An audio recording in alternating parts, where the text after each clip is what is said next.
Dobar dan i dobrodošli. U nekim od prijašnjih lekcija razgovarali smo o kružnom ritmu i kružnom ornamentu i gledamo ovakve primjere i poslije dobijem komentare, sve to super, ali vi to radite na kompu, to se rukama ne može. Naravno da se može i sad ćemo vidjeti kako i nije uopće jako komplicirano, možda onako malo. Idemo. Potreban nam je list papira, olovka, komadić prozirnog papira i šestar. Povučem krug i polumjer tog kruga označim na prozirnom papiru.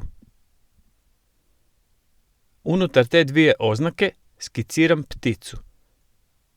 Jednostavan stilizirani obris ptice čija raširena krila dolaze do oznaka. Možemo sve to i bez šestara, ali ovako je malo lakše i preciznije. Ako nemamo ovakav prozirni, po navodnicima paus papir, možemo koristiti i obični pek papir.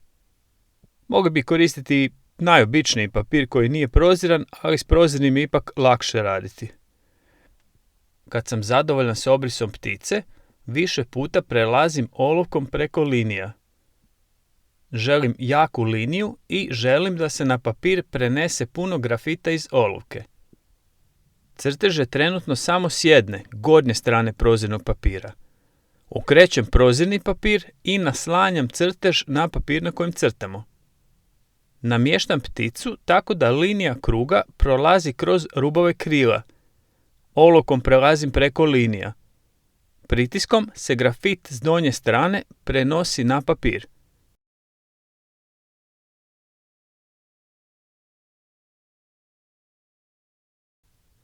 Okrećem papir i opet prenosim obris ptice do onog prvog obrisa.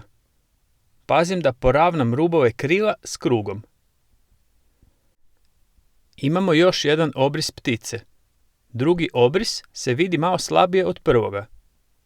Grafit s prozirnog papira se malo istrošio dok smo drugi put prenijeli skicu i sad ga treba obnoviti pod navodnicima. Okrenimo papir i opet više puta pređimo olovkom po linijama. Nemojte to nikako raditi na papiru na kojem crtamo jer će vam se dio grafita prenijeti na njega. Vidimo da se obris ptice malo prenio na klupu. Sad kad smo pod navodnicima obnovili grafit s donje strane, opet možemo prenositi obris sve dok ne popunimo krug. Nastao je jednostavan primjer kružnog ritma koji će kroz ponavljanje postati veći ornament. Obris ptice mi se činio zanimljiv pa sam nacrtao još dvije slične verzije različite veličine. Kombinirat ću sve tri verzije obrisa ptice i nastat će veća cjelina.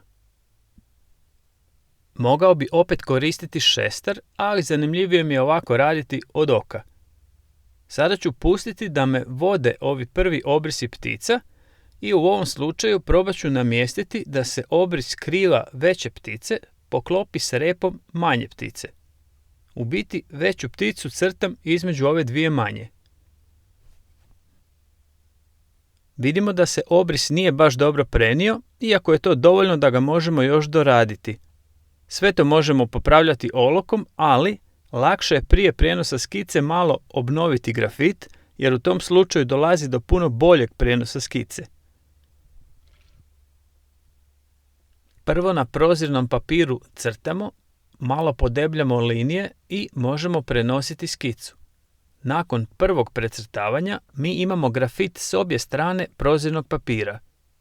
U slučaju da je naš crtež simetričan, mogli bi koristiti bilo koju stranu za prijenos. U ovom slučaju ptice nisu simetrične, ali opet mogu koristiti obje strane papira. Na primjer, jedan put bi ptica mogla gledati lijevo, jednom u desno. Uvijek se možemo još dodatno poigrati na taj način, ovisno već o tome kakav crtež koristimo.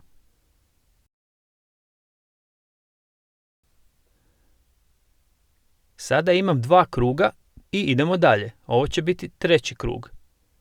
Nanosim grafit koji mi je potreban za prijenos i koristim veću pticu. Probat ću je namjestiti između dvije manje, kao što sam već radio s pticom u drugom krugu. Malo po malo popunjavam treći krug. Nastaje veći i zanimljiviji ornament. Što se tiče primjera, ovo bi već moglo biti dovoljno. Siguran sam da sada razumijemo način rada, ali zašto stati kad je naj? Idemo još malo. Koristit ću pticu iz drugog reda, ali okrenut ću je naopako. Zašto ne? Njen obris prenosim između dvije veće ptice. Na taj način malo popunjavam prazne prostore.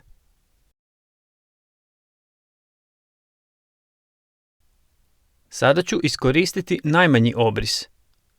Okrećem pticu za 180 stupnjeva i prenosim obris u prazan prostor između drugog i trećeg reda.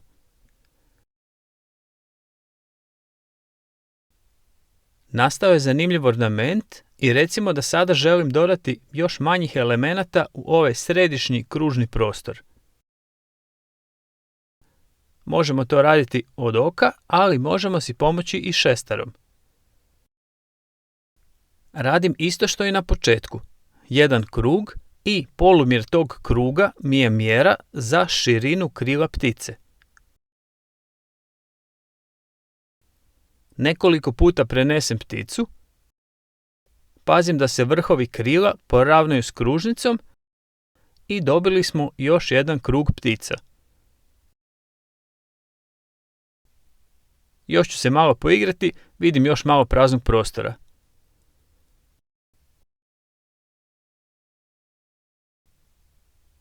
Vidimo primjer kružnog ritma i veliki ornament koji na prvi pogled djeluje komplicirano, ali vidjeli smo da se sve to može izvesti rukama i da nije uopće teško.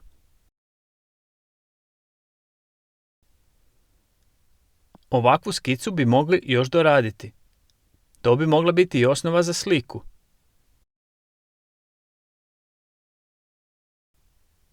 Probajte smisliti neki svoj stilizirani jednostavni oblik i poigrajte se s ritmom i kružnim ornamentom. I kao i uvijek, opustimo se, budimo kreativni, bit će sve ok. Sretno!